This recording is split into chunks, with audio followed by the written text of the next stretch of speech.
This is where we just sit in silence for ages, yeah? Yeah. And not say anything. We've already talked about everything, so nothing left to talk about, mate.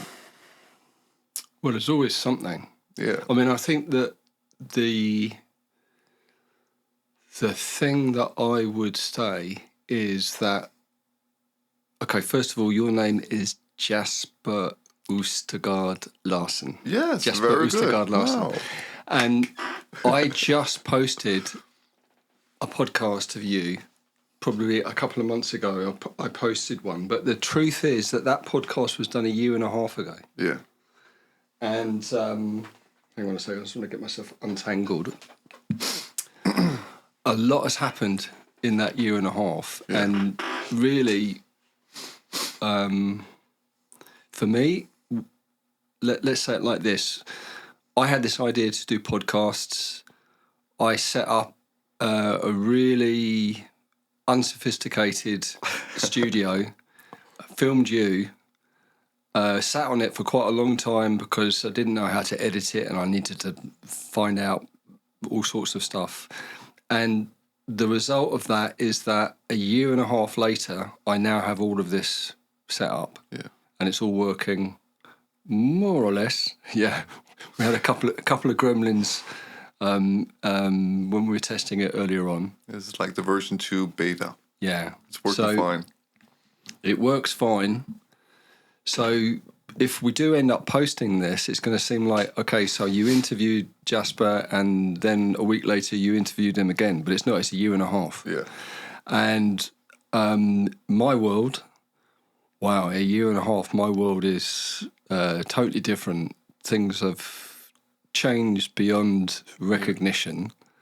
We can talk about that. Your world, very, very different. In that year and a half, you've left one country, moved to another one, set up home there, been through all sorts of stuff. So that could be something that we hit upon, you know, that you know, that part of your journey. Me, fatherhood. Yeah. Congratulations. Yeah, fatherhood again. Yeah. Yeah. Dealing with all sorts of demons. Well, I was talking about this phrase that the darkest cave that you are afraid of entering is usually the place where you find what you need. Yeah. Yeah. I don't know who said that. I don't know. It's a quote. And Maybe it was George Lucas when he made Star Wars. You never know. Yeah. I don't know who said it. I'm not sure who said it, but it's something that really resonates with me at the moment. I've been into quite a few dark caves recently. I popped my head in. I haven't stayed in any. I'm not sure which one to go back into, but there's quite a few to go into. Yeah, we were talking about. We actually off camera. We were talking about anti-vaxxing and vaxxing and the coronavirus. Yeah. This is one cave that I have to go into. You don't want to talk about it, that's fine, but I'm just going to explain one of my caves, and that is that I was in a situation where I had to have vaccination, and a lot of people say, well, of course you didn't have to have it. I did. I had a medical situation where I had to go from one country to another to get treatment, and I couldn't get into that other country easily without having a vaccination. I would have had to have stayed in a hotel for 10 days. Yeah. And I needed to get medical attention immediately. So in the end, I got left with no other realistic option other than to get a vaccination. And now I'm really interested in how to get that out of my body. Yeah. You know, there's protocols. You sent me something. I haven't looked at it yet. I don't know if there's anything that I'm saying that you want to jump in and talk about, or this is just a topic you don't want to get into. No, let's get into it. Sure. I'm not going to talk like anti-vax or anything, but just like the medicinal industry told me that I had a certain number of diagnoses. They gave me medicine for years. They said, Jasper, you're chronically ill, mentally ill for the rest of your life. and you have to take this medication for the rest of your life. Nothing can help you. And I stopped all these medications like 15 years ago. And instantly I got better through self-help, stop drinking coffee, no sugar, like getting a better diet, but just being very mindful of what I took in. And one thing that really helped me and also shocked me was years ago when I started this shaman path of plant medicine. Then I tried kambo. And I could smell when I purged some of this that the kambo was cleaning from my body. I could smell medicine that I hadn't taken into my body for 15 years. I could smell the same pills coming out of my system. Okay. So I think when you're talking about cleaning anything, there's certain things that we are missing in our body, amino acids and zinc and whatnot.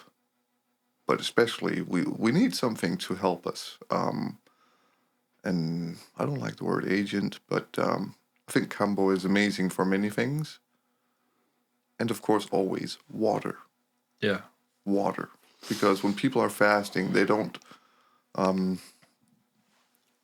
rarely anyone focuses on a diet filled with water. But every time we do this, like intermittent fasting and so on, it's important to create new, like change the water that we have stored in our body. Mm-hmm.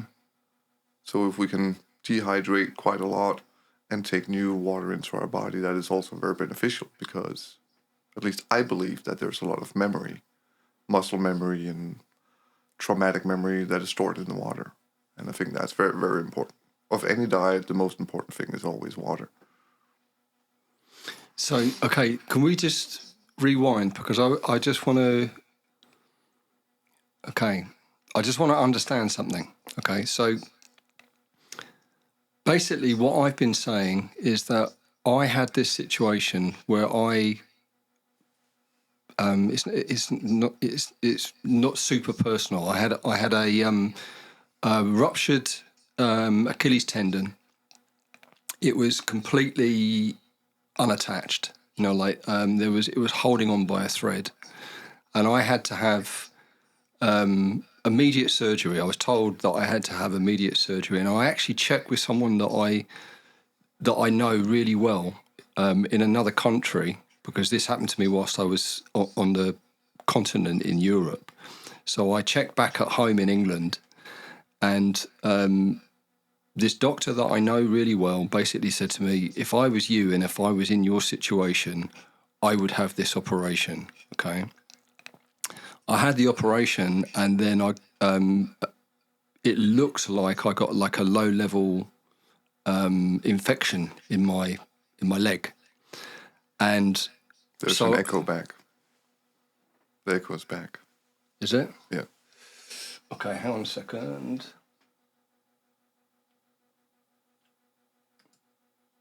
Boom, boom. Gone? Try talking. I didn't hear any echo. It's gone now. Okay. Wow. Okay. I couldn't hear it. Okay. I'll have to figure that out later on. That's one of the gremlins that I was talking about. But okay, so listen, the situation was that I had to get on a plane, fly back from mainland Europe to the UK to get not emergency treatment, not like life or death treatment, but I had an infection in my leg and I needed to get treated. And it was right in the middle of a lockdown. Yeah. And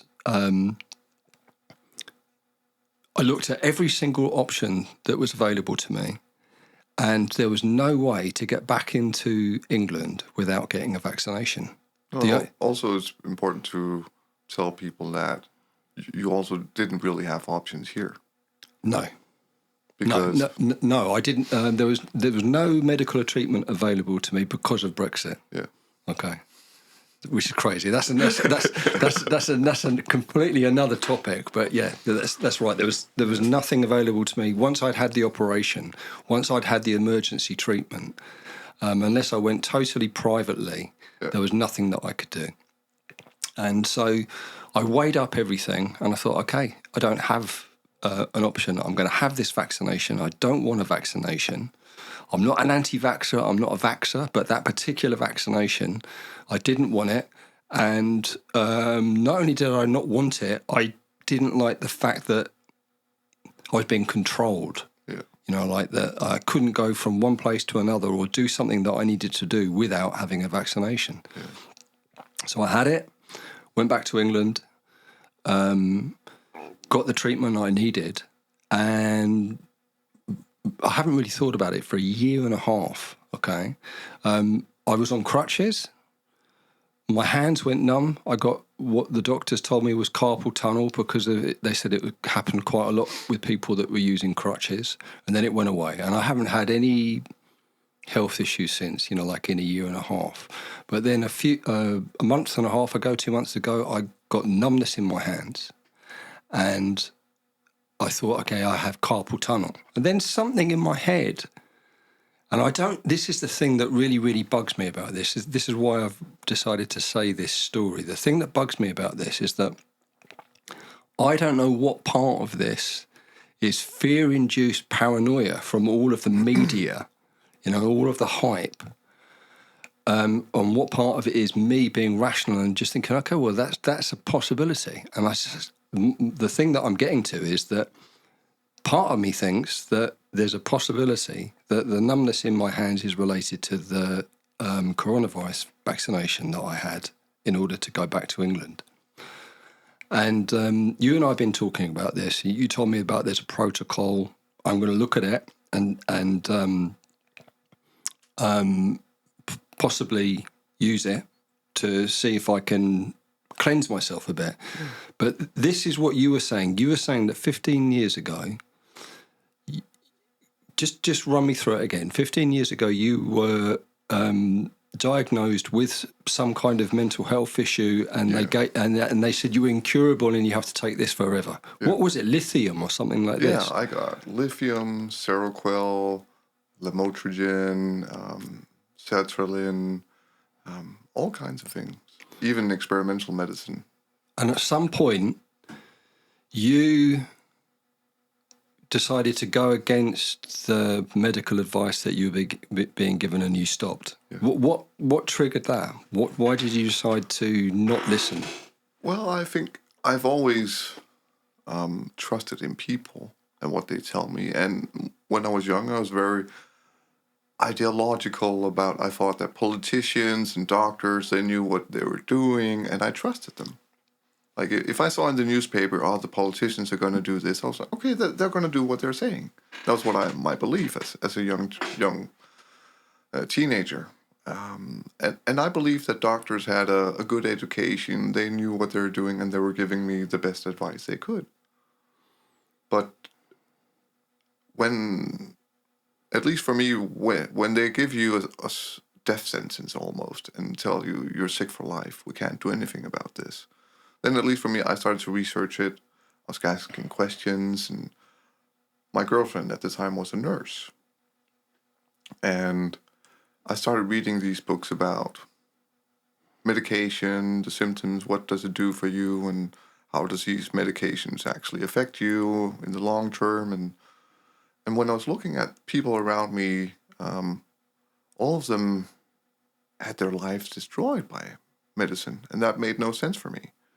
And someone told me, maybe try to not live a very addictive life, like caffeine, sugar, entertainment, and all these things all the time, and alcohol, and then maybe try and remove the medicine for a while and see what the result is. And I've always liked to be curious and say, let's test it. Let's test this theory and see what holds up. So,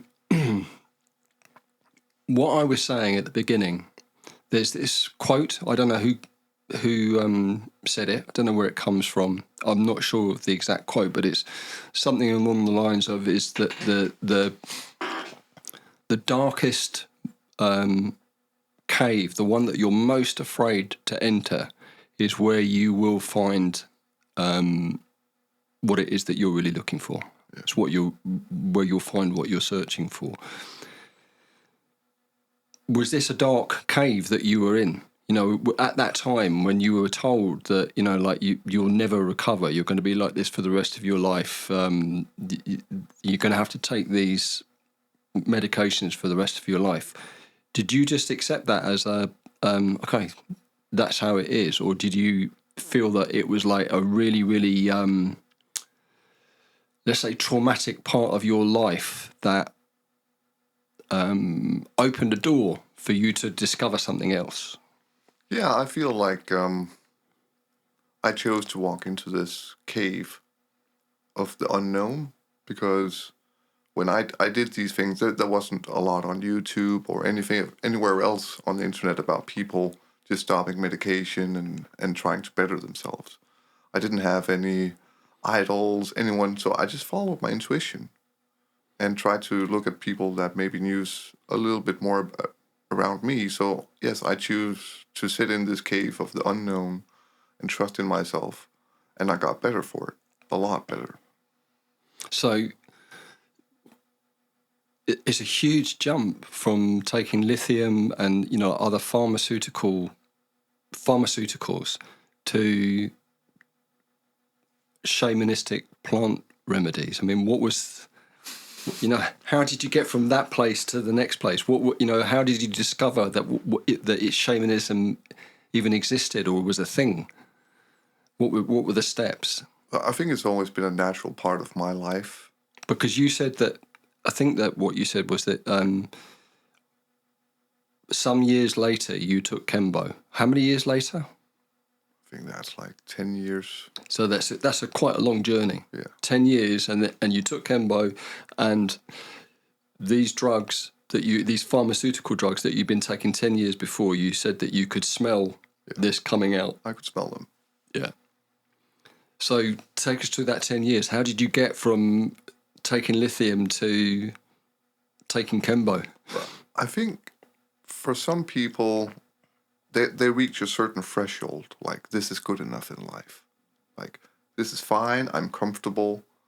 And I can take pauses like that in life.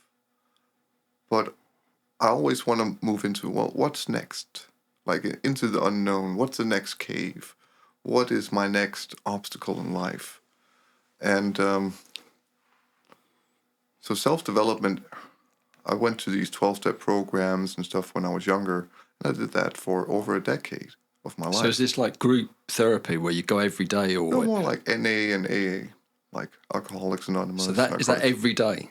It can be for a period of time or once a week. But it's a very hard. I've always been into self-development. How do I better myself? And even before you were diagnosed? Yeah, always. Okay. That's always been a part of my asking critical questions and maybe not believing in what people believe in, but there's always an essence of truth, even in conviction. And then moving on, taking whatever is needed and move on. And so shamanism just became the next natural step for me to see how much better can I get in this life? Like, is there something here that can help me? So I was curious. And the more I asked questions, the more I saw that some of these answers might be in plant medicine. And for me, that's a never-ending journey. Like my spiritual path, beliefs, and then there's the plant path. And I think they go very well hand in hand. Okay, so just run me through that. What do you mean by the plant path and the spiritual path? You separate them. You're separating them? No, I just don't like to use the word religion. But if someone asks me, I would say I'm also a Buddhist. But I believe in many things. Also believe that there's part truth in the Bible, there's part truth in the Quran, there's part truth in the Torah, and so on and so on. So for me, I think there's information and truth in everything. I'm not exclusive about anything at all. It's always about including more information and finding the teachers that has the essence that I need, but also being ready to let go. Because I don't want to be stuck under one teaching in life and say, well, this is all there is, everything else is wrong, because that's often what people will do. They'll start to protect their paradigm, their dogma, or their hierarchy. Want to protect their teacher and can't ask critical questions. But for me, it's always been about, well, what's next? It's fine that you have something to teach me. Great. You learn some life essence. But if a true teacher can pass that essence on, if they use 30 years in a cave to learn something, then it shouldn't take me 30 years in a cave to learn that. It should be condensed, and I should be able to learn in a short matter of time. Because that, for me, is development. Else the teacher is trying to, oh, you have to do it just like me. And that, for me, that is wrong. That makes no sense. Because why would I dig a hole that you already dug? Let's see what's inside the hole together. Thank you for digging it. And then let's dig another hole, you know? And I think combining these two paths of shamanism and belief as a Buddhist goes very well hand in hand. Mm-hmm. I just call it alchemy instead. Wow, there's a lot in there, and you sparked quite a few kind of like ideas in my head. I mean, okay, one thing, I think that some people might push back against what you're saying in terms of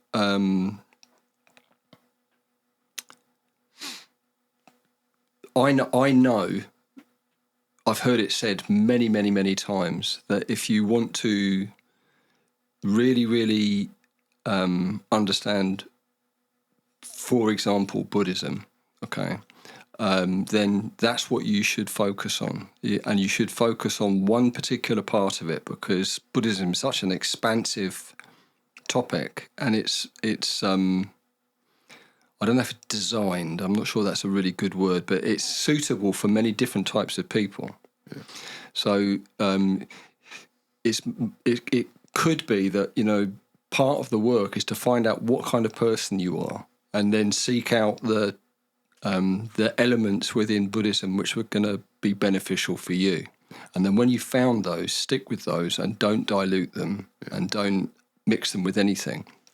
And people will say that if you want to become more confused, because the main idea of Buddhism is to become less confused, let's say, in terms of really beginning to understand and maybe even experience how things really function. Yeah, that's another topic. But if you want to become confused, mix it up with other things. You know, like you take a bit of shamanism, a bit of Hinduism, something from the Quran, something from the Torah, mix it all together. Yeah. So there were people that would push back against what you're saying, that, you know, like mixing things up, all that's ever going to do is get you more confused. And I agree. I think that being aware of these other paths, I mean, like, how can you say, oh, listen, I decided to become a Buddhist, and someone says, well, why didn't you become a Muslim, or why didn't you decide to convert to Judaism instead of, you know, going from, you know, your Christian background, your European Christian background, and becoming a Buddhist?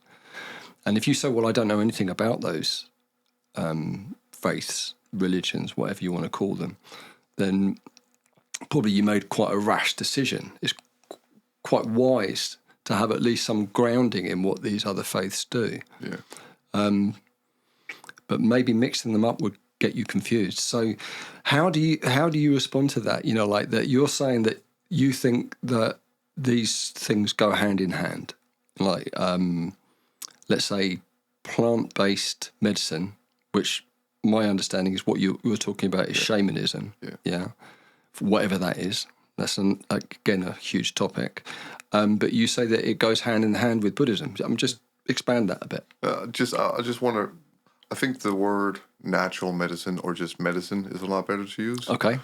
Just because, you know, like plants, like a mushroom is also very medicinal, but it's not a plant in the same way a plant is. Yeah. But I've seen many people in my years in Buddhism and other paths where people got very, very confused because they were searching too many directions. And I think for me, it's like some people want to be lost because they don't ever want to go into that cave like we're talking about. But for me, I've always wanted to sit in that cave. For me, that cave is more comfortable than being out here in reality. The darkness does not scare me, but I find reality very draining. Yeah.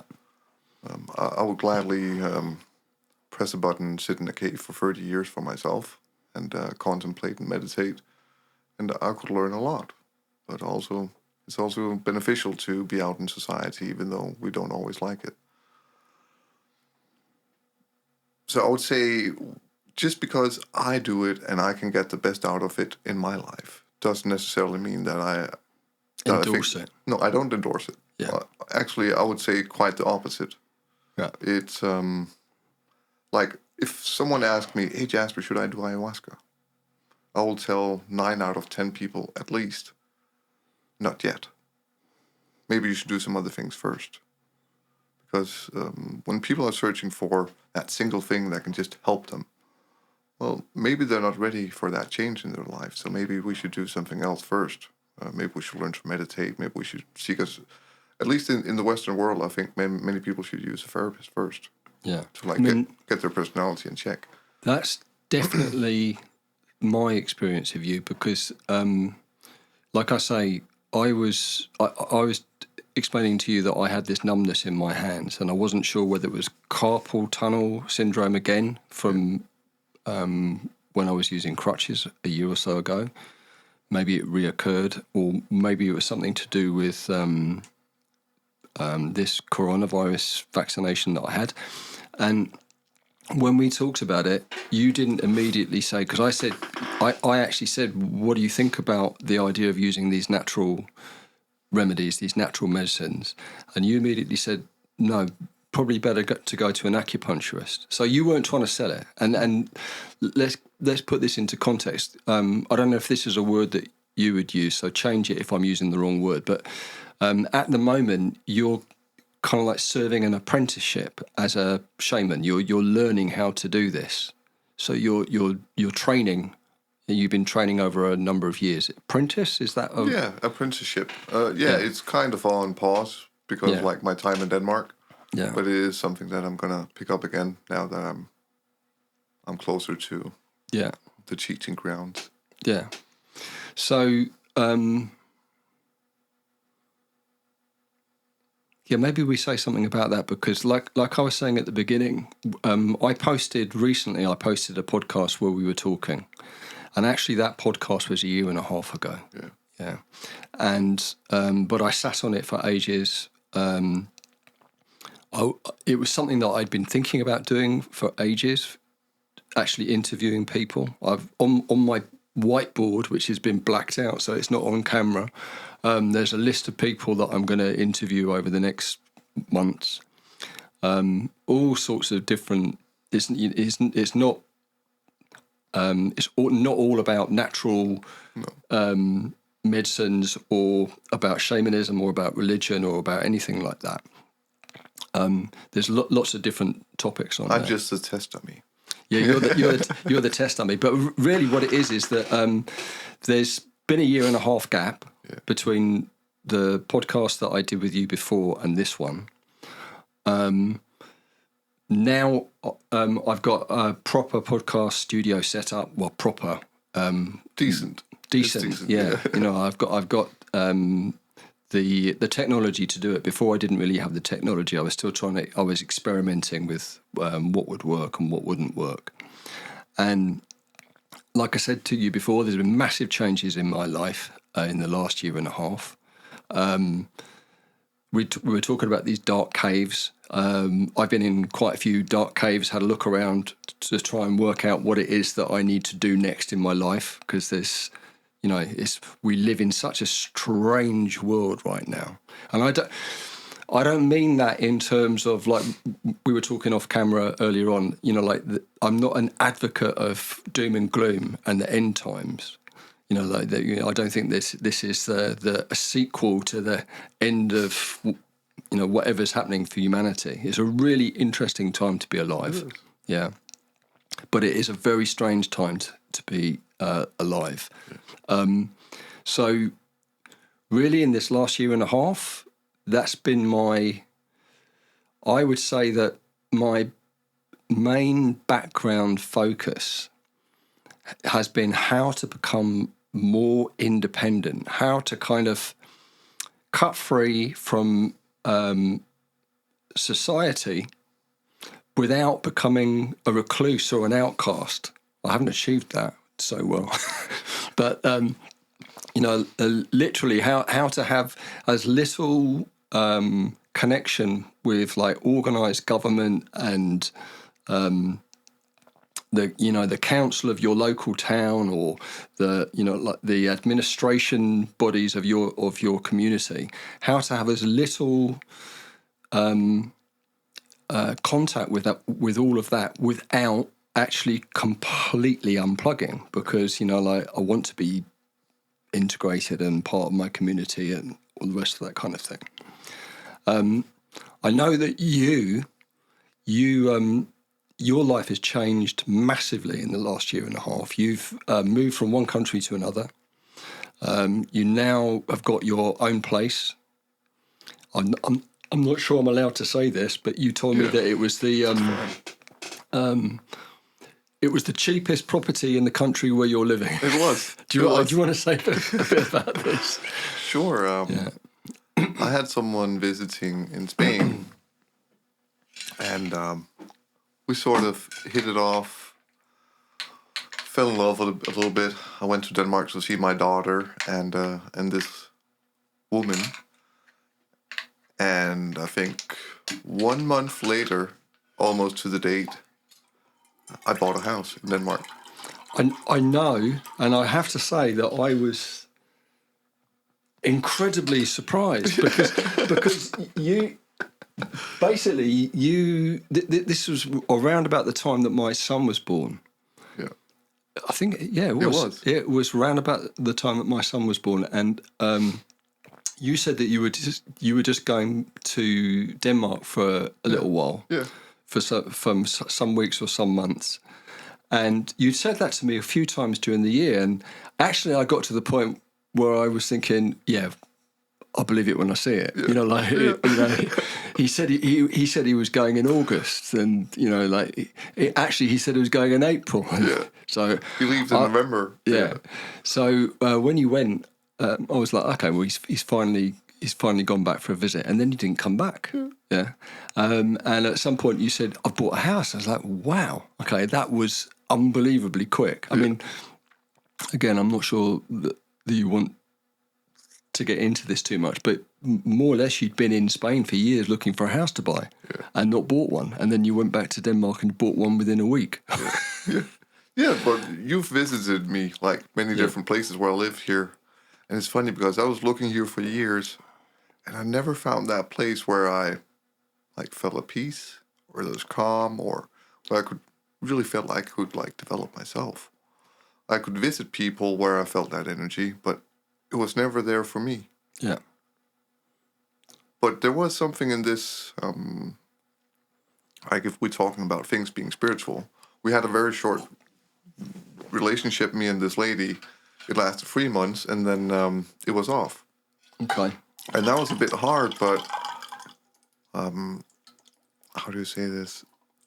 I believe there's meaning in everything. And the sooner we find that meaning in a situation, what is our meaning? What did I need to learn? The sooner we can let go and move on. And for me, it was a very important catalyst. Because where I live now, I finally found that base where I can travel out from.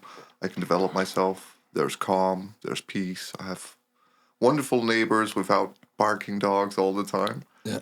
So I finally found that base, which I've been looking for most of my life. And isn't it funny you found it at home? Yeah, I found it at home on an island which I've probably never been to before. Yeah. And I just went there, looked at that house, and I knew the same moment that I saw it. It was like I fell in love with this house, this place. Okay. And you said to me it's the cheapest house in... It was. Yeah. It was the cheapest house in the whole country at that moment. That's so funny. Yeah. Like 26 kilometers from my ex-girlfriend, and I was like, well, that's what I'm going to do. Yeah. I'm going to buy it. Yeah. And I'm really happy I did. Because she was a catalyst. Yeah. And I thank her for that. Yeah. Yeah. Oh, that's good. And so what are you doing into it? You're renovating it. I mean, it's a fixer-upper, yeah? It's a fixer-upper for sure. I think most people would tell anyone that bought it, like, you're crazy. Yeah. Because, it's hay insulation in the walls and almost cardboard walls, and it's an old, crappy house, but it's functional. Yeah. Is it wood or stone? It's a mix. Brick? It's a mix. It's a mix, okay. Yeah. So, but it's getting better day by day. Yeah. And, I can't wait to go home again and start renovating again. Yeah? Okay. Yeah, you got a taste for doing it, yeah? Yeah, I've always liked construction, actually. Yeah. And now that it's my own place, so instead of creating value for other people all the time, now I create value in my own life. Yeah. And that's big. And we're going to start, me and a friend, on a, what do you call that in English? A beekeeping course. Okay. In next month, because we want bees. I think it's called apiary. It's called what? Apiary. Apiary. Yeah, I'm probably completely wrong. I'm like, where? Why APUARY. Okay. Apiary. Yeah, better. I'm not sure. Yeah. Yeah. So, what's this for? Do you want to keep bees on your ground? Yeah. Yeah. For the honey, for sustainability, for the honey, and I think it's really beneficial. I'm sure that you know of, but maybe I'll ask you. You know Paul Stamets? You heard of Paul Stamets? Have you heard any of the stuff that he's been talking about bees and the projects that he's got? No, only about his mushrooms. Yeah, I don't remember too much, but have a look on his website because he's got some really interesting stuff about beekeeping and about bees and about bees are under threat. Yeah, they've had all sorts of impacts on their, I don't know, what would you call it? Their ecosystems. Yeah. I need some water. Yeah, and he's published all sorts of stuff about how to help bees get back to a place where they're safe again because they're kind of endangered. Yeah. Yeah. I think he's as passionate about that as he is about mushrooms. Okay. I just don't remember too many of the details, but I'll check it out. I really like him. He has a lot of good things to say about nature. Yeah. He's very open. Guy. Yeah, good guy. So,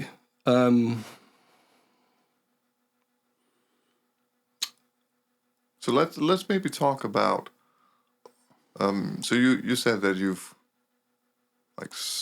put your head into some of these caves.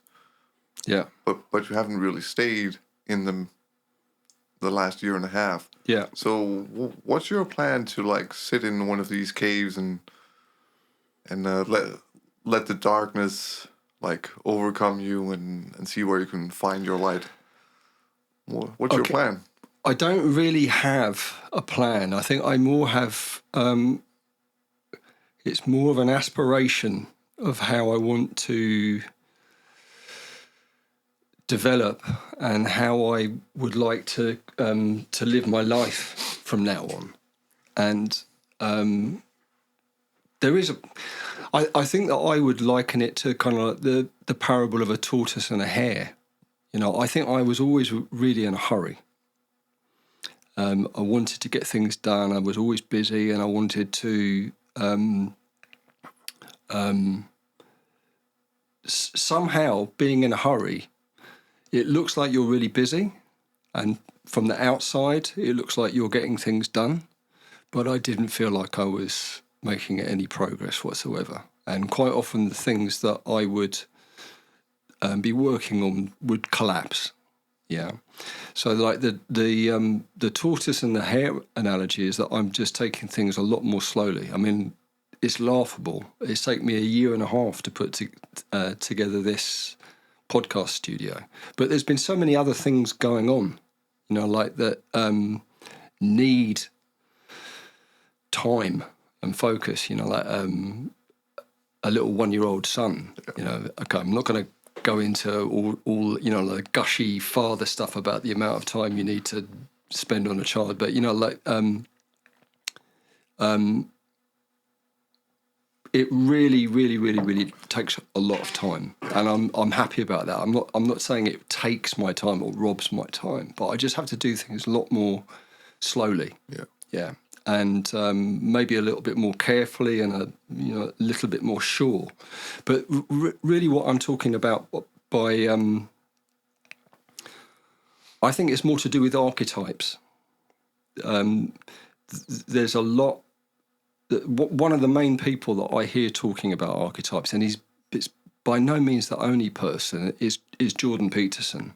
But there's other people. There's like J.K. Rowling, the author of Harry Potter. I mean, Harry Potter.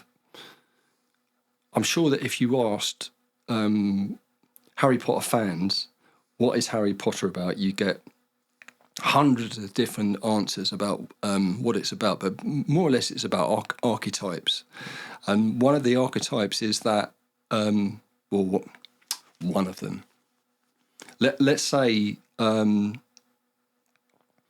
significant strand in all of the archetypes is that you need to go into the thing that you're most afraid of. You need to kind of like go on an odyssey, for want of a better word. You need to go on some kind of journey of discovery into the things that most scare you. And I've just been trying to figure out what those are, because I'm not a very fearful person. So it sounds like bravado. Like I don't really feel that afraid of anything. There's been a few things in my life which have been uncomfortable, and I'm not really. I wouldn't want to go back to that. But it's not that I'm afraid of it. It's just that that's done and dusted. I don't want to go back to it. So I've just been trying to figure out what really does make me afraid. And I've been asking people, I think I asked you the other day, maybe it wasn't you that I asked, but I have actually been asking people to see if I can, what is it you're afraid of? I'm not challenging you, and I'm not trying to say, are you a coward or something like this? But what is it that you're most afraid of? And I've just been trying to find out what those things are. I think that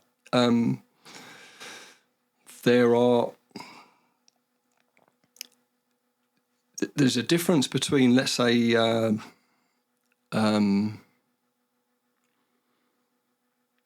don't know, semi-phobias, like being a little bit afraid of the dark or being a little bit afraid of heights or something like this. I'm not really talking about that kind of thing, because I think that's quite...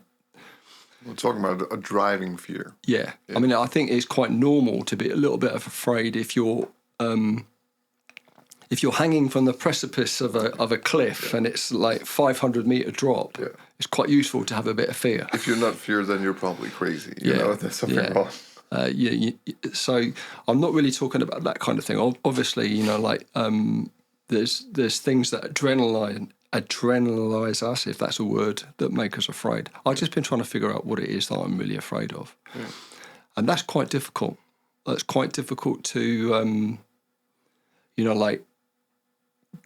go down those uncharted paths that maybe you haven't ventured down before and just figure out what it is.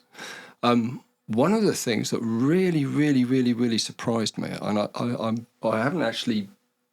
haven't talked to anyone about this, so you've caught me on the hop. Good. You've caught me on the hop, but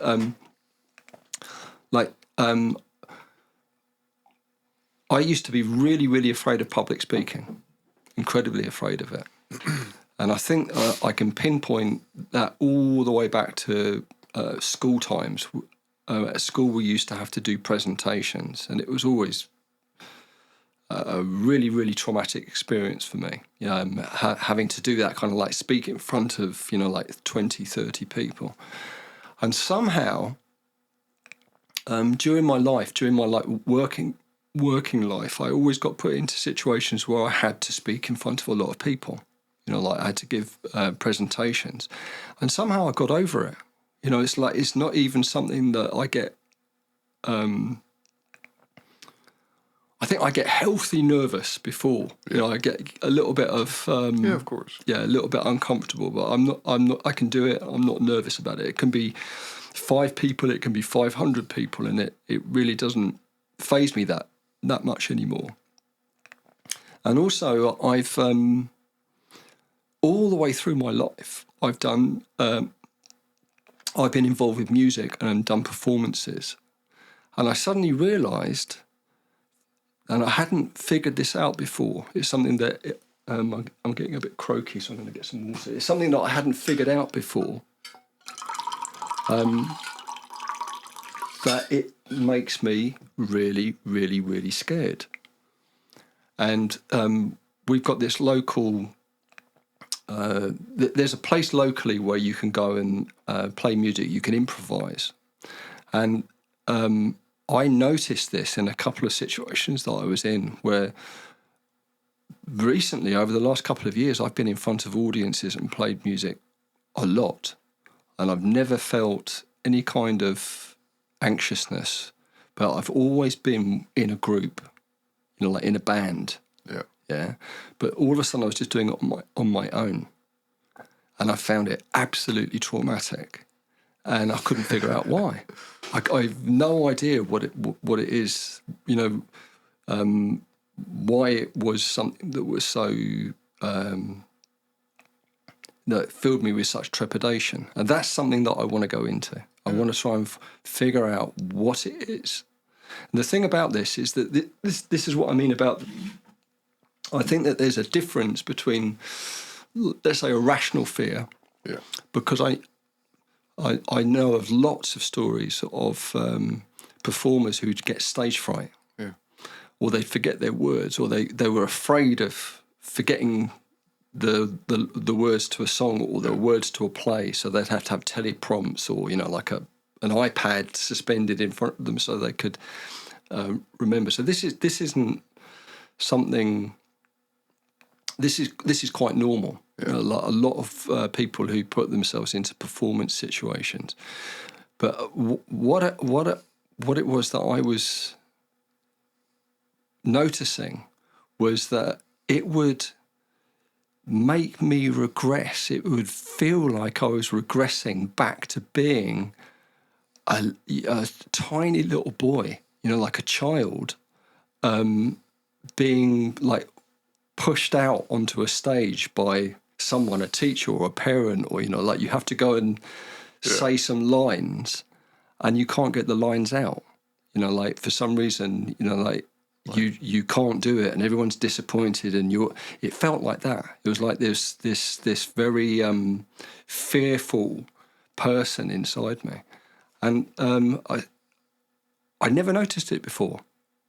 You know, it's never been a thing, and then all of a sudden it's a thing. And that was one of the places that I thought, okay, you really need to explore what that is. Yeah. There's something there. I don't know what it is. I'm rambling a lot now, but, you know, like that was one of the dark places that I need to... So how are you going to go there? Do you have any ideas, methods, practices that you think, like, I'm going to do this to really sit in that cave and look at it and figure out what you're going to do about it? I do. You said, have I got a plan? Yeah. No, I don't have a plan. As in, I haven't got like a, I don't know, a written list of things that I have to do. But, well, okay. I don't know if you're going to get the link with this, okay, but there are certain people that when I listen to them talking, they really, really, they what they say and how they say it really hits the spot. Yeah. And it's not necessarily about a specific thing, okay? But one of these people is David Goggins. I don't know if you know who David Goggins is. Oh. David Goggins is an American. He's a SEAL. He's an ex-SEAL. He's not a SEAL anymore. And he's a runner.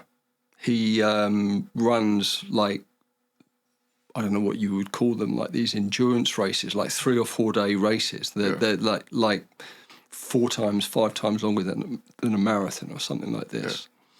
Yeah. And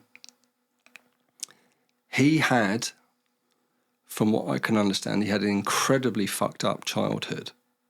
And he just, he understood that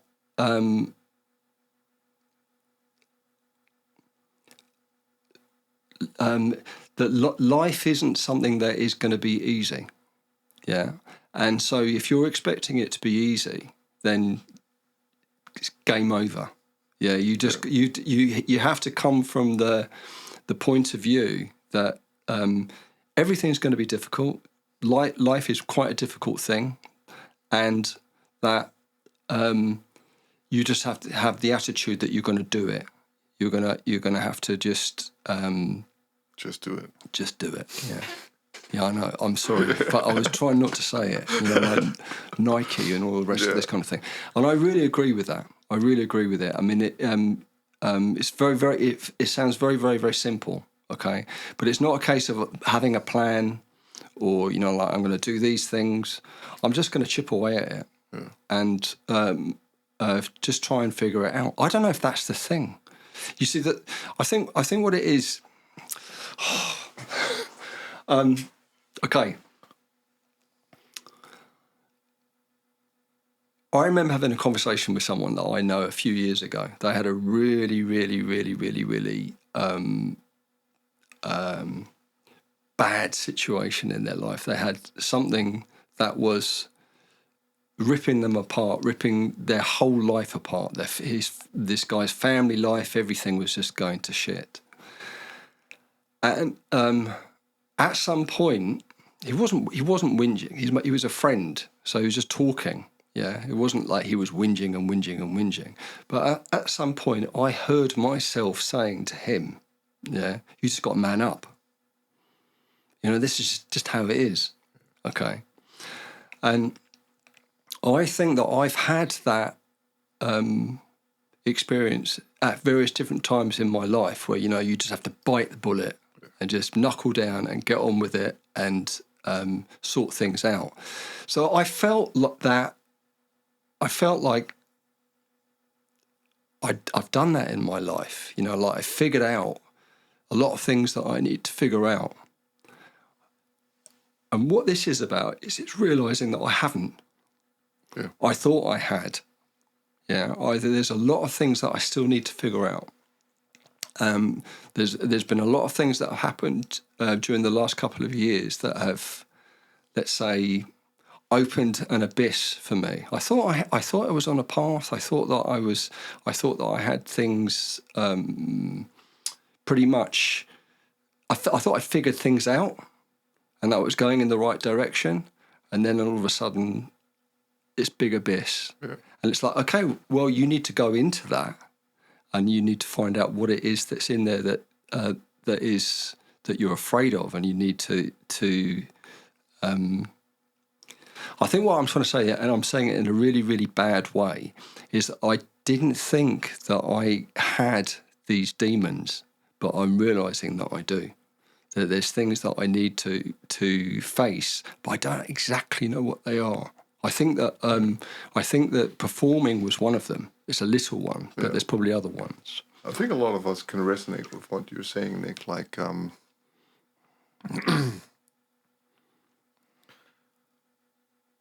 that we all sort of reach that in our life where we think, oh, I'm doing all right now. Like I was talking about before, now I'm comfortable. And suddenly we realize, hey, I'm actually not that comfortable. Yeah. And what do we do from there? I don't know what other people do, but I can have long periods of time where I actually see myself as lazy, or I'm not doing very much in other people's eyes. Yeah. But actually, I'm being a hare. No, I'm being the turtle. Yeah. I'm just moving very slowly. Yeah. And then suddenly people will say, well, you just did all those things. Yes, I was saving up energy through the last 6 months, and then suddenly but for me, I really like to go into the cave. I like to sit in the forest alone I like to do a plant ceremony, where I can really dig deep in those layers and look at it objectively and shine some light on it. So it's not so dark anymore. So at least I can put it into the known, bring it back to my everyday life and start working on it. And I find that to help me a lot when either it would be therapy, it would be alone in the forest, sometimes even with psychedelics, or natural medicine ceremony. Yeah. But we need to get to that precipice of, like you say, looking into the abyss and knowing that I need to take one more step. I need to take a leap of faith. Yeah. And just jump into it. Because so many people, they just walk back, stay in their comfort zone, and nothing really grows in comfort. It doesn't. Mm. We need that friction in life. Yeah. No, I agree. I mean, this is what I was getting to is that, now I know when I said to this friend, when I said to him, you know, like, you need to man up. There's a couple of things to say about this. One thing is that he really did that. So, you know, how to say it? It probably wasn't the nicest thing that I could have said to him at the time. And I really, you know, I think the way that I would say this, it sounds a bit of a funny way to say it, but I have a problem with the truth. Okay, my relationship with the truth is quite a tricky one, because I have a tendency to tell people exactly what I think, unedited, and probably not at the best moment or in the best situation. You know, like, I don't choose my moments. I'm not known for you know, choosing I just say what I think, and I say it how I see it. And what I've noticed is that when people are confronted with the truth, it's a very, very, very difficult thing for them to deal with, especially when it's, let's say, presented to them unedited, without any soft soap. Yeah. And the other thing that I've realised about the truth is that it's, I don't want to say fluid. I hate that word, fluid, gender fluid. And all. Yeah. How can we say it's not dynamic truth? That's not really what I want to say either. Truth can be a little bit subjective. Yeah. You know, like I've seen people. I've been in situations where people are telling me things that they absolutely believe are true, and I know that they're just not, and it is almost impossible to have a dialogue with those people when you're in that situation, when you're dealing with someone who really, really, really believes what they're saying. And believes that it's true, even if you can deconstruct it all and show them how untrue it is. It's a futile. It can be very futile. Or if you do choose to do it, they'll attack you. They'll attack you, and your life can become quite, let's say, interesting. And more or less, I would say that has been a flavour in my life over the last few years. Yeah. I've told what I believe to be true to a lot of people in a lot of situations, and the reaction to this has not been so great for me. I don't have regrets about doing that per se, but the result of it is that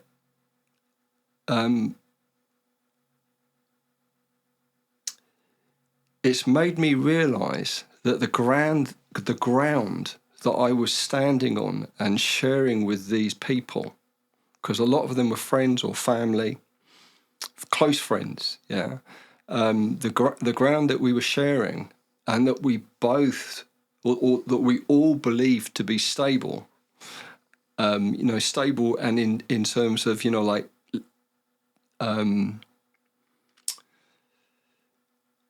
our positions being truthful, they were unstable. Yeah. There's something wrong in the foundation. Yeah, there's something. There's some inherent instability, and I couldn't, and I can't just kind of like point the finger all the time and blame that instability on other people. I had to kind of like look at my own foundation and say, okay, so what is causing this instability? Yeah. The thing about this is a bit like, let me think of a good analogy.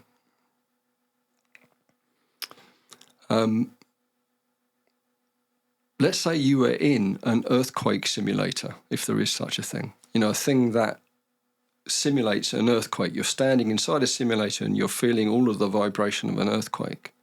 And then, paradoxically, right at that minute, exactly where you were, there was a real earthquake. Yeah. So you're in an earthquake simulator and there's a real earthquake going on. How do you know which one's real? Yeah, or what you're really experiencing. Yeah. And this is how I felt. I felt like I was in a set of very, very unstable circumstances. The world that we're living in is so unstable at the moment. I mean, like I've said before, I'm not a doom and gloom. You know, I don't want to propagate these ideas of doom and gloom. But things are shifting. Yeah, they're really, really, so really, I think shifting. The analogy of an earthquake is quite good. Yeah. Because things are shifting in the extremes. Yeah. So things are going like this, and people are reconsidering a lot of like constructions. Yeah. But if you move to the center, everything's still. Yeah. I think that's interesting. Yeah. But I think, like, when you're talking about truth, because I was lying the other night and I was contemplating a bit about truth and honesty. You were lying the other night. Yeah, I was lying down. Yes, I was lying. No, yeah, sorry. I was lying down and contemplating about truth and honesty. Because truth, like you say, well, I don't know if I believe it's subjective. I believe our interpretation of truth is subjective. Because truth is truth. You can't change that. But our understanding of it is limited to our beliefs in a way. But I really like the word honesty because I'm always as honest as I'm able to, or as truthful as I'm able to. But sometimes my honesty, because that's a character trait we share very much, you and I, that sometimes I'm straight to the bone, too honest, too direct, and I don't have any regrets about it. I don't, because I believe that's also needed. We need people that are critical, objective, that ask questions, and don't just see things for their face value. But for my part, I can be better at, because there could be a hurtful honesty. Yeah. Because the truth, and my intention is not to hurt anyone. But of course, if someone keeps asking me the same question 5 times in different ways because they want a specific answer, in the end, I'll be as honest as I can, and often that will create a certain reaction. Quite often, they'll be aggressive. But I think we need people like you and me to play that role, Nick. And people can be angry all they want, it's fine. But I can, of course, for my part, learn to be more kind in the way, because sometimes I can say it quite harshly, or I can be annoyed, agitated because I meet the same stupid questions over and over, and that's me being judgmental. But I can learn to be more kind because I also attract these questions or these confrontations because I also need to learn something about honesty and truth. That's why I'm playing one of the parts in that. It's called the drama, that situation. And always believe that. So they're there to learn something about honesty, and so am I. And I think the best thing I can do always, in all situations, is look at my responsibility. What am I there to learn? And then hurry and move on. Because I don't want to stay in that discussion with the same people changing faces year after year and sit there like so many others like, oh, why does this keep happening to me? Well, it's not happening to you, it's happening for you. Everything is a gift if we choose to perceive it like that. So I need to learn how to be more loving and caring in my honesty. But I never want to let go of being direct or being honest for the sake of other people being hurt. I don't want to do that. But it's really hard to find that balance. So sometimes I think when we're learning these things, like if you stop smoking, then people can be extreme for the first part that stop smoking, want to convince everyone else. And the same when I'm learning this ability about being more not so hurtful, honest, then it takes some time for me to get into that center. And in that time, I will meet a lot of people playing the opposite role of the whole. And in the end, maybe not this life or in X lifetimes, we'll meet in the middle and say, so long and thanks for all the fish. So, okay, we've talked about this. For me, there isn't a link between me speaking what I believe to be true and telling people, there's some kind of line that you've encroached upon. You've come very close to that line, and I need to tell you the result of that, the honest result. Yeah, there's no part of me that is doing it because I want to antagonize someone or I want them to change, or I want to be an activist. Well, I think that I can, change the world. There isn't any element of that. It's more that what I can see almost endemically, okay, it's like, I don't even know if that's a word actually. What I mean is that I can see this as a really, really deep strand through our societies, that there are codependencies being created and propagated. There are organisations around the world that are trying to make us codependent upon them and upon each other. Yeah. And actually a big part of what,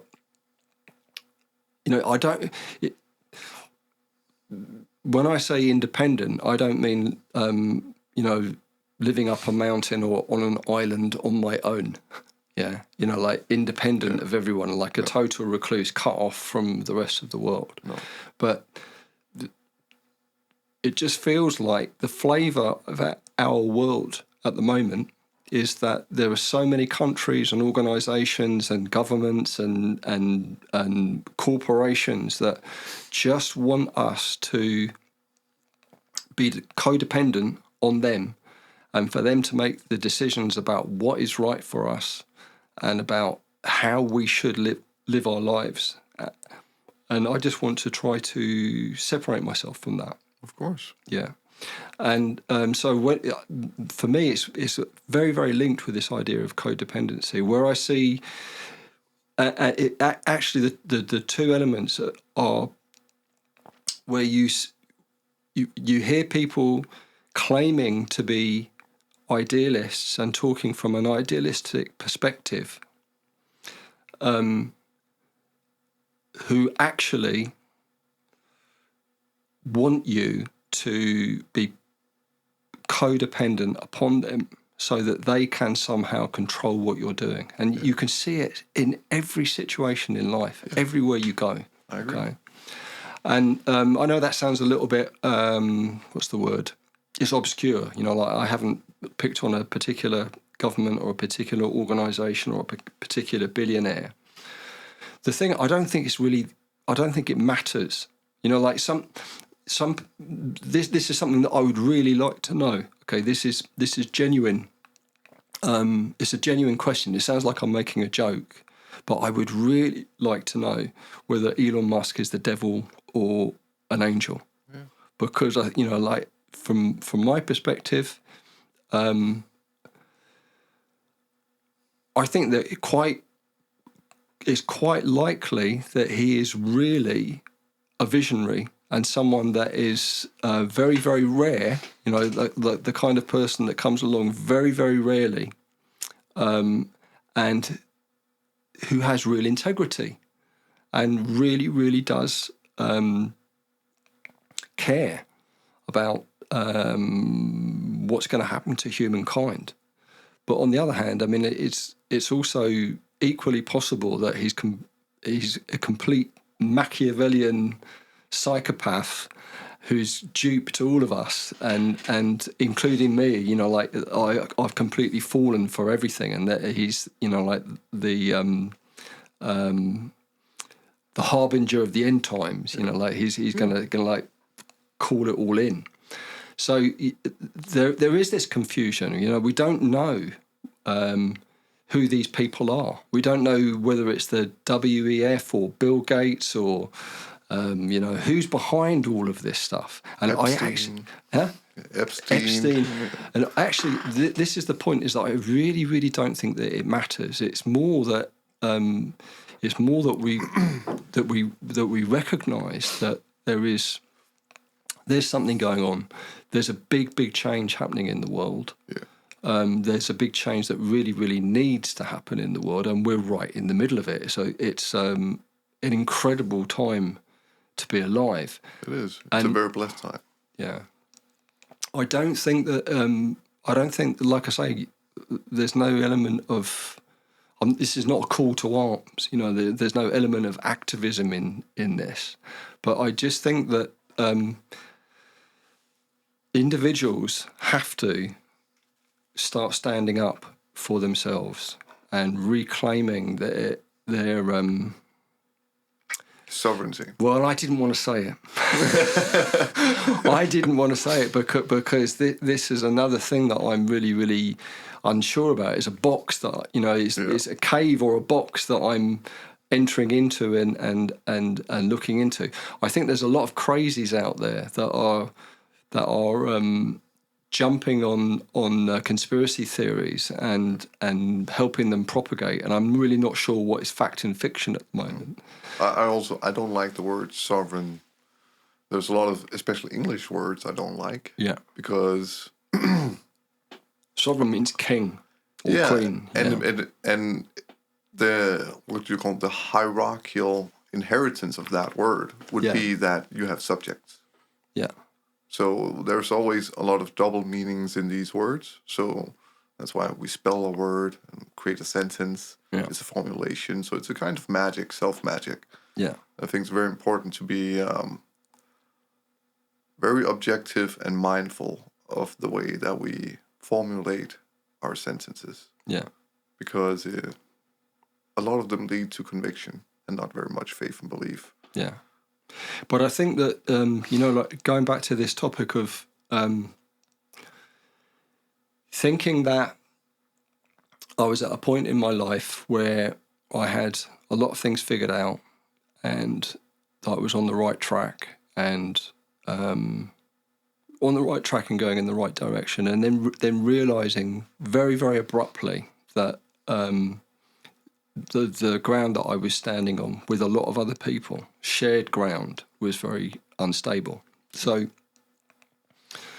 for me, the work is somehow to unravel from all of that, to become much more independent, to not have these codependencies. Because, you know, when you start talking about codependencies, and look, one of my codependencies is probably the supermarket.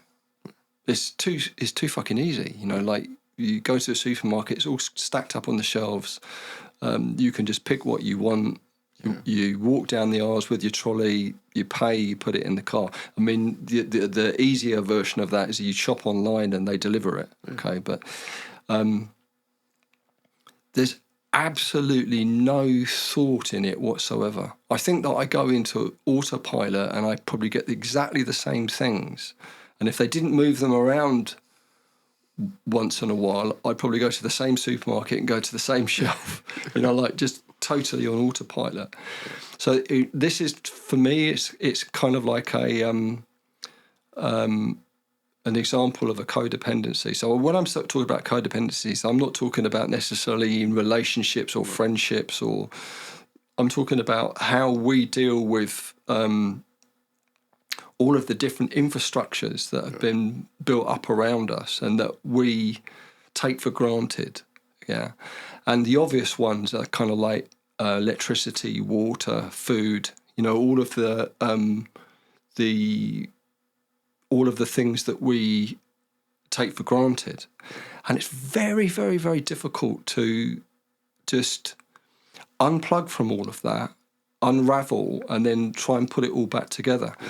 So, it's very, very, very much step by step, bit by bit. Like take one topic at a time, maybe take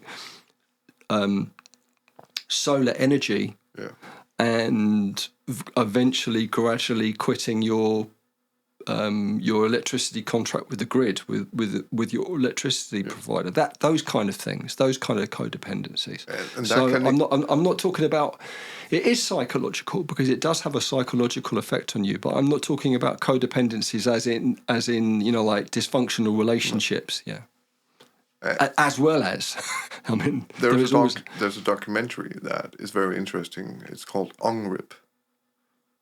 It's like ungovernment rip, rip it off. It's I think it's like 10, 15 years old, and I was talking quite a bit with this guy. I can't remember his name, and I was researching how would I be totally remove myself from that codependent part of society. And what I figured out, like in Denmark, it would be impossible. Because law doesn't account for people being self-sovereign, if you want to use that word. Do you think that it's been purposely constructed that way? Yes. Yeah. But this guy, he did it in Canada. And there are... But as soon as you unplug yourself totally from society, you can still live in a... If you have, let's say, 10 acres of land, and you can do that. But you can never cross any borders. You can't use medicals. You can't use a lot of things anymore. So for me, it got very, very problematic. Yeah. But I was at a point in my life where I was ready to burn my my passport or like get my cash out of the bank, burn everything, and just... I'm a free being living on the planet, but I realized it wouldn't be as easy as I thought it would be. It's you actually end up probably if you don't do it properly, you end up becoming a political prisoner in a refugee camp somewhere in the EU. That's what's most likely to happen. It's actually one of the things on my whiteboard, and it's something that I'm researching, and that at some point I'll do a podcast. I don't know who I'll interview about it. There's various people on my list, but someone that we know, both of us, like a mutual friend, invited me to a Telegram group, and essentially the main topic of this Telegram group, if I understood it, I think what it is that it's mainly for expats in Spain. I don't think there's many Spanish people on it. I think it's mainly for expats in Spain. And it's how to... I think the term they use is real human. Yeah. How to legally become a real human, okay? Which is fine, okay? Like I say, it's a topic that I'm researching. I'm not gonna say that I understand it. I'm not gonna laugh at it. I'm not gonna criticize it because I'm still trying to understand it. Okay, there's definitely something in it. Yeah. Okay. There's definitely something in it. But the crazies that this topic attracts and the things that it's been diluted with, and the okay, so you begin to question your own version of reality because there's so many conspiracy theories that get thrown in with it. Everything from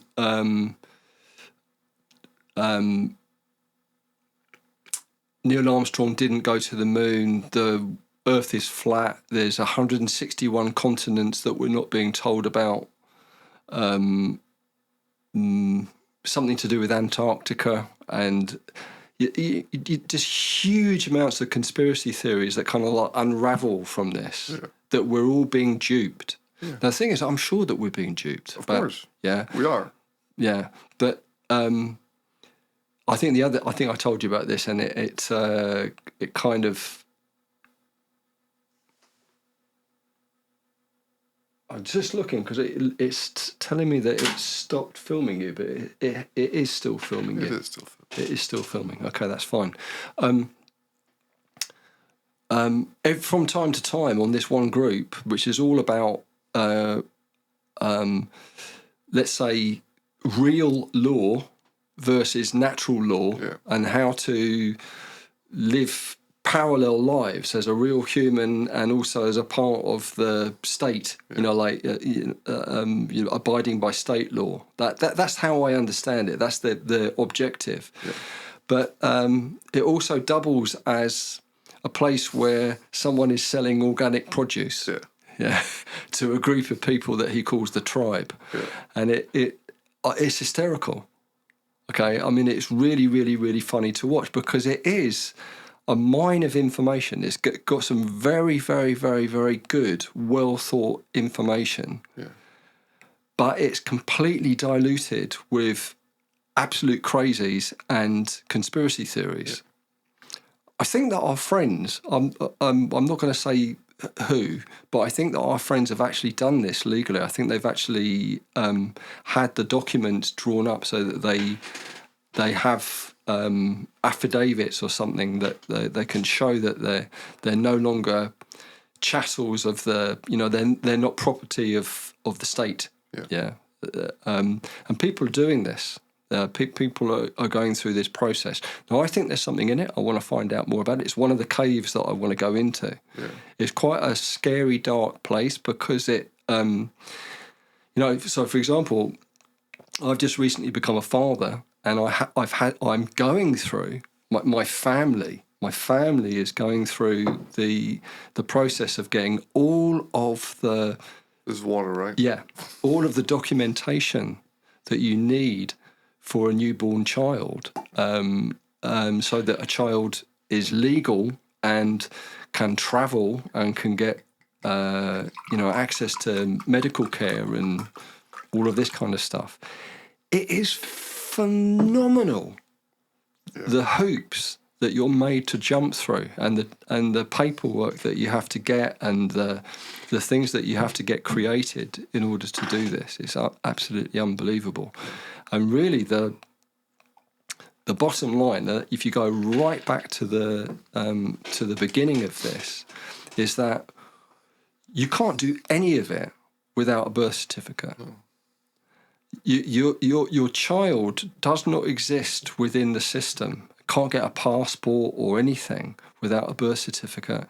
And essentially, if you look into it, and if what these people are saying is true, and it seems to be true, is that when you register your child with a birth certificate, you're selling it to the state. To the state. The state then technically owns your child as a piece of property because they're a company. It owns your person because the state can never take ownership over the human. And that's why they use maritime law. Yeah. So it's an incredible topic, and it's one of the dark places that I want to look into, because I think my tendency is just to go, oh, fucking hell, what a load of rubbish, But actually, I read through some of it, and I looked up some of the things that they were referencing.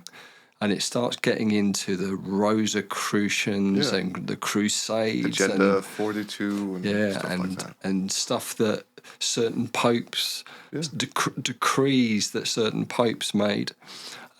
It's really interesting stuff, and it seems to be true, and it seems to be accurate. Yeah. That effectively countries are companies, and we become we become a product, or a piece of property that the company owns. We sign ourselves into it, and we keep on consenting and re-establishing that control they have over their property. And in actual fact, the whole thing is,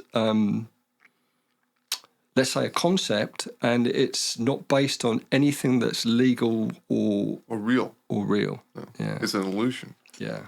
But our whole life, literally, I was going to say governed. I mean, as in government is governed by this. Yeah. And so, this, I'm talking about this stability. You take that away. It's actually quite a nice idea, but, like, what do you do with that new found independence? How do you... Because a lot of these people on these Telegram groups and the people that are talking about this topic, which is phenomenal, it's a phenomenal piece of information, but they seem to be more concerned about how to avoid paying a parking fine or a speeding ticket, which is like, okay, if you go to all of that fucking bother to become a real human just so you don't pay a parking ticket, that's a little bit ridiculous to me. It's like, I gotcha, like, to be honest, I think this is going to sound a bit more harsh than I mean it, but I think the whole thing is quite ignorant. Okay.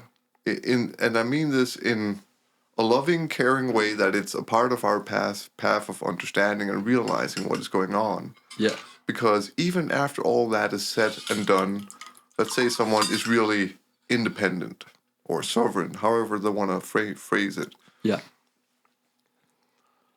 If they don't realize the construction of language and what they consent to every day, like using a lot of words, formulating sentences with inherited oppositions all the time, well, then you're still in a governed hierarchy that's created by someone else, where you have a persona playing out this drama. And that is layers beyond that. And there's always more. I just find it very interesting that a lot of people are looking at the surface, and they don't really want to dive or dig really deep. Like, because if we really want to change, we would start looking at, where does our language come from? Was it ever in balance without so many oppositionals inherited in our words? And yes, it was. It's called symbology. And we used to have that, but we just don't anymore. And I think we need to move way beyond what we're doing right now. That's a very small stepping stone to move to the next and the next and the next. And I don't see people being like, when you talk about Elon Musk, they're not very visionary. They're just like skimming at the surface and again saying, maybe I can be comfortable here. No, you won't be comfortable there.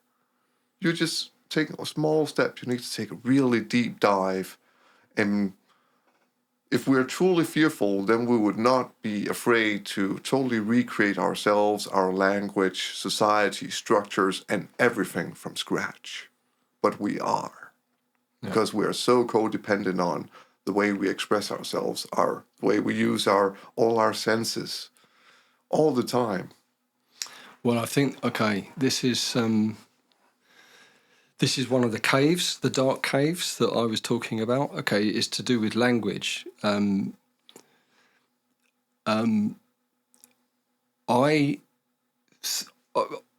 feel that I have a dialogue that I'm having with myself.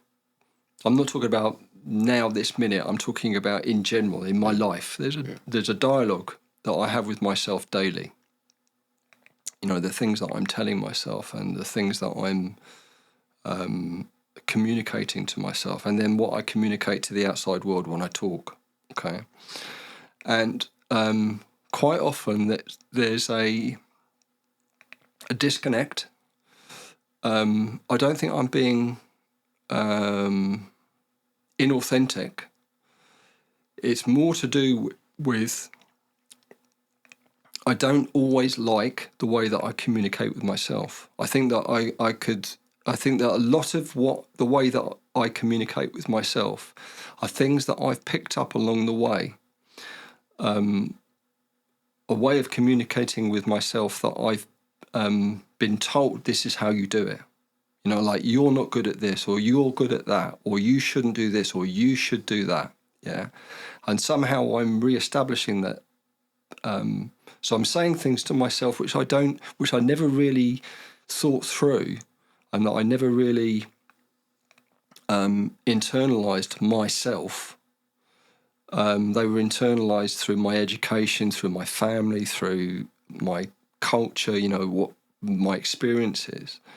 So it's somehow sifting through all of that and trying to adapt that internal dialogue, you know, like to make it more authentic, to get rid of the things that I don't really believe, or that shouldn't have been there, or, you know, that were placed there by my education or by my parents or whatever. Okay, you know, like by my family, and then this this communication with the outside world, because I don't want to always be in conflict. You know, I don't want to always, you know, like by telling the truth to someone, by being authentic to someone, but by saying what I really, really, really believe to be true. I don't want that to always be offensive, to offend people, or to, you know, like to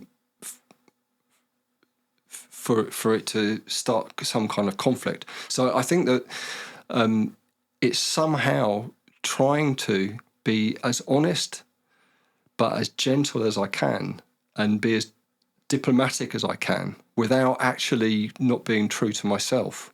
Yeah. It's a very, very difficult thing to do. So for me, it is like a dark cave, because I've just been telling people things as I see them. You know, I tell it like it is. And some people are just not ready to hear that. Yeah, and it can really, really, really disrupt your world if you're constantly, I don't know, just for want of a better way of saying it, you know, like not taking any prisoners. Yeah, exactly. You don't want any hostages in your circumstance. Yeah. But it's how to say it. You know, like if you feel like you're coming from a really, really stable,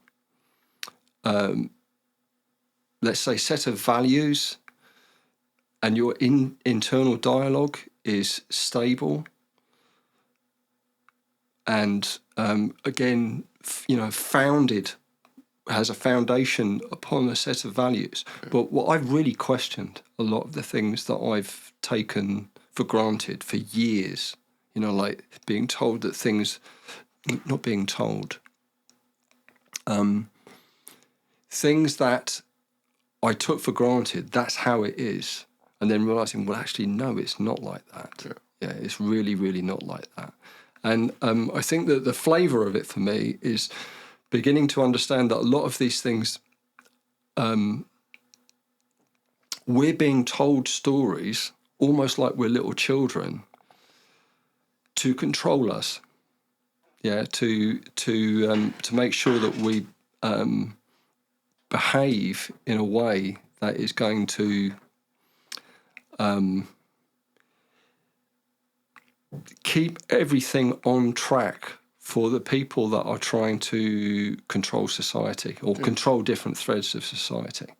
And of course, if you can embed people with, let's say, 7 different personalities, and they believe that is their internal dialogue, and don't see it as an internal discussion instead, where their own voice is numbed, it's totally gone, then you're successful, very much. And a lot of people, they have, if you really have these like internal conversations about people's internal conversation, then most people will agree on that there are many different. It's not that the voices have different voices, but they speak in different ways. yeah, And I always find that all voices, even I've worked quite a lot therapeutically with a paranoid schizophrenic, and he's a lot better today because we work with the concept of the deadly sins. So all these voices inside, will try to steer him away from his center. Like it'll be lust, envy, desire. It could be whatever.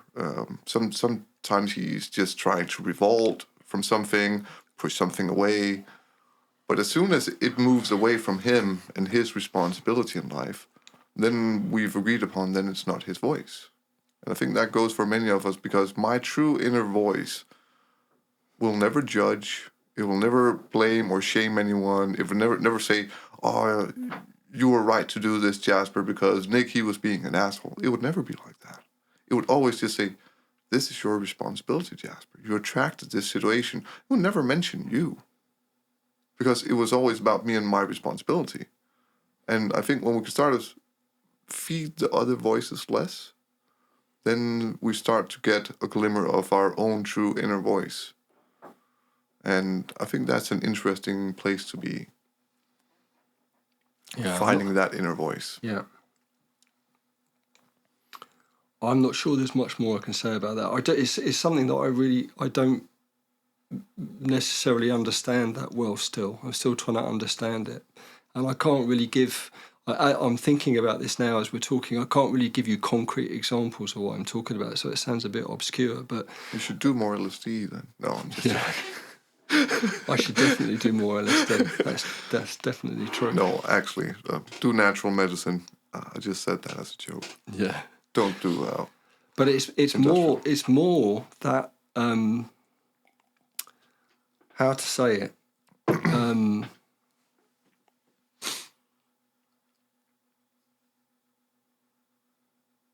It's kind of like very, very, very, very normal things. You know, like you should be busy. Yeah. Yeah. You know, there's this idea that you should be really, really busy and really productive, you know, like, and you should use your time well. Yeah. And, you know, you should fill every moment with your day with something, you know, like busy.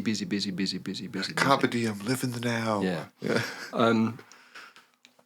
Actually, the truth is that I find that I'm my most productive when I'm not busy.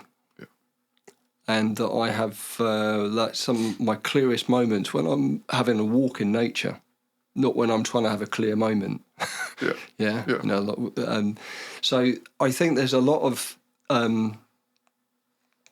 tiny adjustments that I just need to make with how I treat myself. You know, like how I talk to myself, and I think that has an effect on what I say to other people, because I've just noticed that, you know, like especially with let's say organisations that I've been involved with, where I had really a lot of respect for, let's say, the overall vision of these organisations, and also a lot of respect for the people, a lot of the people within these organisations. At some point, I felt, or I began to feel, that there was a complete disconnect between what these people were doing in the background and what they were saying. Yeah. And so there was no connection between the kind of like the public persona of the organisation, or of these people, and therefore the organisation, and what was going on in the background.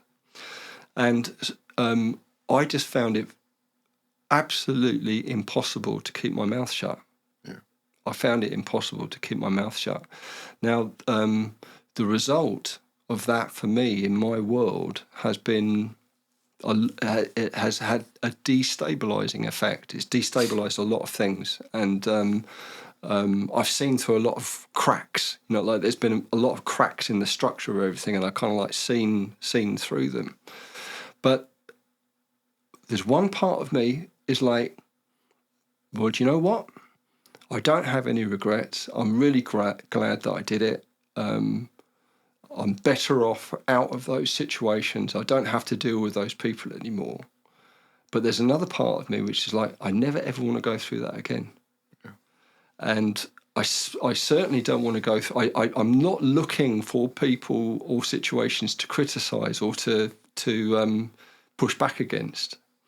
But I see it as a flavour in the world at the moment. I mean, like, I cannot keep my mouth shut about Cancel culture. Cancel culture. A lot of this woke nonsense that is going on in the world at the moment. I can't believe what I'm seeing. I'm not even going to search around for examples. I think it's all quite self-explanatory. Yeah. You know what I'm talking about. But I think we have to.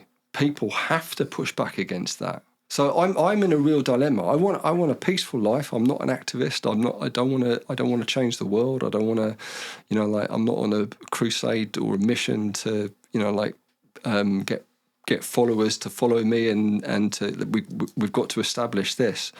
But on the other hand, I want to try and, I don't know about preserve. Yeah, I think that is the right word. I want to preserve some kind of rational, cynical. I think that's another way of putting it. Just cynicism is a really good thing sometimes. Just be able to say, "Are you really sure about that?" Just critical thought. Yeah. Because I think that this is what is lacking. People are not.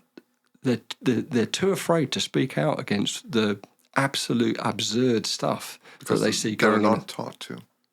They're not taught to speak out anymore. Yeah. And it's almost not allowed. It's almost illegal. Yeah. To speak out. Yeah.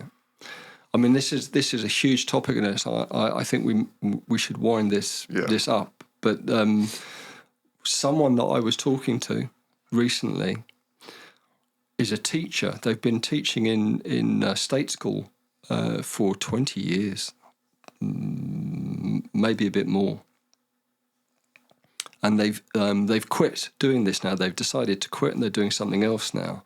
And basically, they told me the reason why they quit was because the state school education. First of all, this teacher was not allowed to voice their own opinion publicly. They had to kind of stick by a party line. They weren't allowed to voice their own opinion, even if their opinion went completely against the policy of a school or the policy of state education. Yeah, they weren't allowed to challenge it, and if they did challenge it, they would lose their jobs. But the main thing that they told me was. They candidly told me this. They told me it directly. It wasn't kind of veiled. They said that the main purpose of the state schools was to produce young people that didn't ask questions, that didn't push back, that just did what they were told. And so the level of education in terms of let's say the level of mathematics that you would come out with would be just enough for you to be able to do kind of a low-level administration job and do it quite well, but you wouldn't ask questions. You would just go along with what you were being told to do. And he said that he couldn't do it anymore. Of course not. He couldn't just go through this process of churning out average kids. Average kids would just do what they were told obediently. Yeah. I thought that was really, really, really telling. I mean, that was kind of from the horse's mouth, from someone who'd been doing it for 20 years. Yeah. I think, like you said earlier, we're at I think many people will call it a horrible time and all these things, but I think it's a beautiful time for development. Yeah. We're at a great foundation to break it up and let's build something new. And we have a lot of young people that are confused in this day and age with good reason. But I also see as there's a lot of people that are ready to ask questions. If we go back 30 years, that was almost not possible. Or we would not be able to communicate. So I think we're in a beautiful time with great possibility for good change. And then I'm just along for the ride. Like, I'm just here to experience. Yeah. And there's no good or bad experience. There's just experience. And if I could sign a form with myself and let's say the earth blows up in 20 years, I would love to be the last one standing on a rock saying, thank you for this experience. I would gladly sign that piece of paper because that's all this is. It's experience for whatever comes next. And it's a beautiful experience. I'm happy to enjoy it with all you guys and everyone I meet.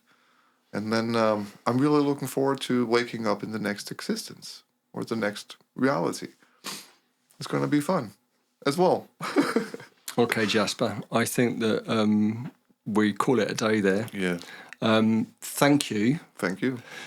For letting me do yet another test a year and a half later. Yeah. I don't know whether we'll use this or not. We'll maybe use bits and pieces of it, but let's see. Yeah. So thank you, my friend. Thank you, friend.